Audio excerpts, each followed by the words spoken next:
राम राम, आदाब, सत श्री अकाल। कैसे हो? उड़ना है तो आसमान ढूंढो, भीड़ से अलग अपनी पहचान ढूंढो। आज अपन इस वीडियो में बिना काम की बात करेंगे। बिना काम की बात मैं इसलिए बोल रहा हूं, बहुत सारे यूट्यूबर्स, बहुत सारे बड़े बड़े चैनल्स जिनका मेन काम पढ़ाना होता है, इसके बावजूद वो ऐसी फालतू की अनर्गल बातें करती है जिनका कोई इंपॉर्टेंस नहीं है।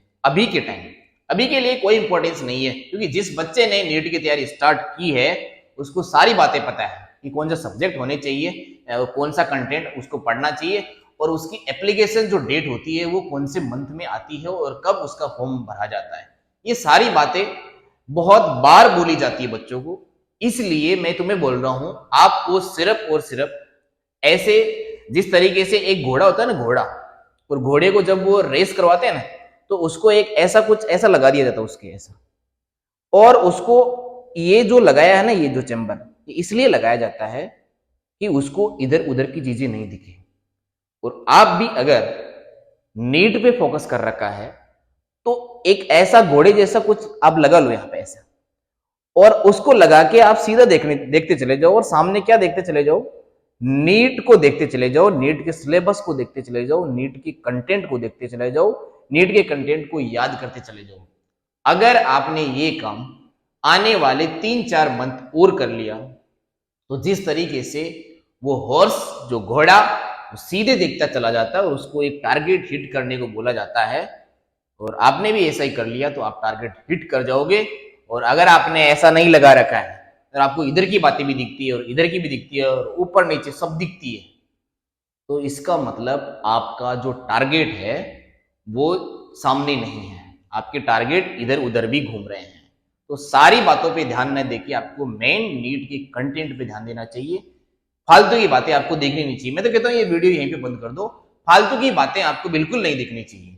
अब यहाँ पे जो बातें आपको बताई जा रही है वो ये बताया जा रहा है कि नीट का एप्लीकेशन फॉर्म कब आएगा। मुझे ये बताओ, नीट का एप्लीकेशन फॉर्म की डेट में चलो बता देता हूँ कि नीट का एप्लीकेशन फॉर्म दिसंबर में आएगा, नीट का एप्लीकेशन फॉर्म जनवरी में आएगा। तो फिर क्या हो जाएगा? उससे उससे ये हो जाएगा क्या कि आपकी पढ़ने की जो स्पीड है वो तेज हो जाएगी, या फिर आप सिलेबस को बार बार रिवाइज कर जाओगे, या फिर आप प्रीवियस ईयर की क्वेश्चन बहुत ज्यादा लगा लोगे, या फिर आप डिमोटिवेट हो जाओगे। इसका क्या सेंस है?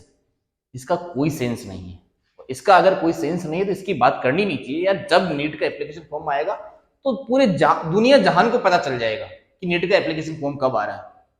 तो ये फालतू का क्वेश्चन है, तो इसका आंसर देने वाले और सुनने वाले दोनों अपना टाइम खराब कर रहे हैं। समझ गए मेरी बात?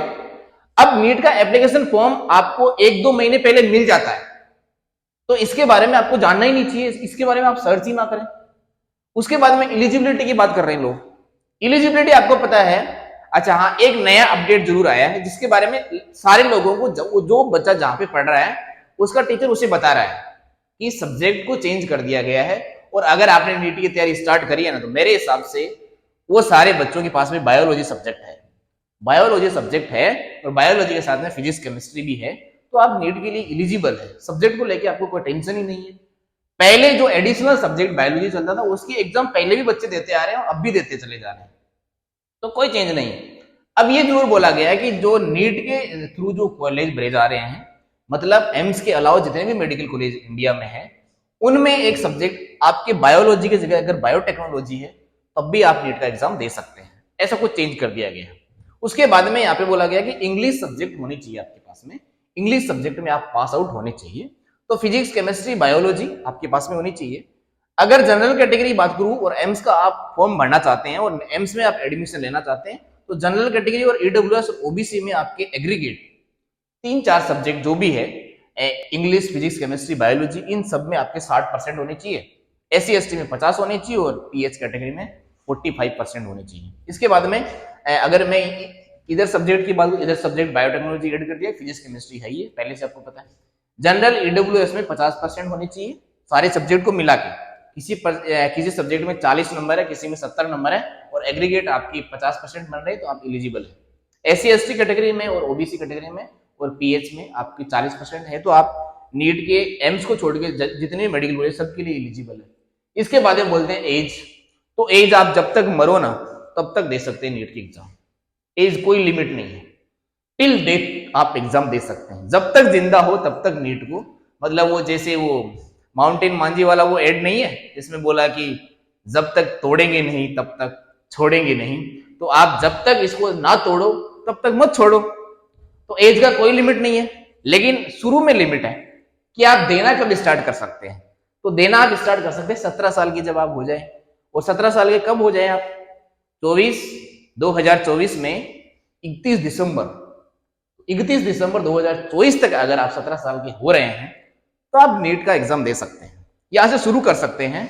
और जब तक नहीं तोड़ो तब तक मत छोड़ो। अब ये जब तक मत तोड़ो, इसके लिए आपको ये पंचवर्षीय योजना, त्रिवर्षीय योजना ऐसे नहीं बना लेनी है। नीट का एग्जाम या फिर दुनिया का कोई भी एग्जाम जिसको क्रैक करना है तो उसमें आपको सीरियसली 1 साल देना पड़ता है।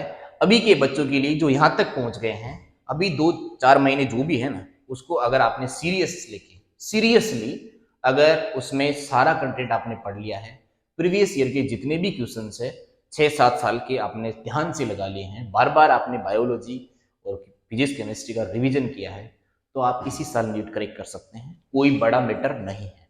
चलो इसके बाद में डॉक्यूमेंट्स की बात, तो डॉक्यूमेंट्स की बात आपको लास्ट में बता दी जाएगी। जब भी एप्लीकेशन फॉर्म आएगा तो डॉक्यूमेंट्स के बारे में ये सारे यूट्यूब चैनल चीख चीख के बता देंगे आपको, तो आपको फालतू का टाइम खराब करने की मेरे हिसाब से जरूरत नहीं है। तो आज का वीडियो इतना ही था, तो फालतू का कंटेंट ना देखिए। अभी आप ये 3-4 महीने में आप वही बातें देखिए जो नीट में आती है, जो नीट के एग्जाम में आते हैं। अब नीट के एग्जाम के अलावा भाई आप ये चर्चा आप मत करिएगा।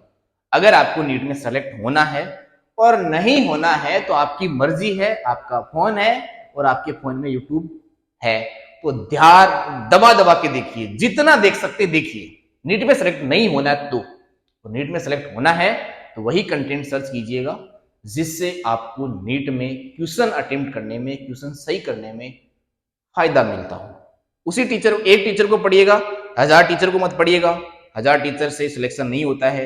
एक टीचर जैसा भी हो उससे आप पढ़ते आ रहे हो, उसी से एंड तक पढ़ते रहिएगा और सारा कंटेंट शॉर्ट नोट्स बना लीजिएगा। प्रीवियस ईयर के क्वेश्चन मैं आपको सोल्व करवा दूंगा। आपने अगर कहीं से कोई बुक ले रखी है उसमें सोल्व करिएगा। कोई डाउट है तो मुझे कमेंट सेक्शन में किसी भी वीडियो के नीचे आप कमेंट करेंगे, मैं आपके क्वेश्चन का आंसर दूंगा। और यहां तक फिजिक्स केमिस्ट्री बायोलॉजी किसी भी क्वेश्चन को आप मेरे साथ में डिस्कस कर सकते हैं, मैं आपको आंसर बता दूंगा। Okay, thank you.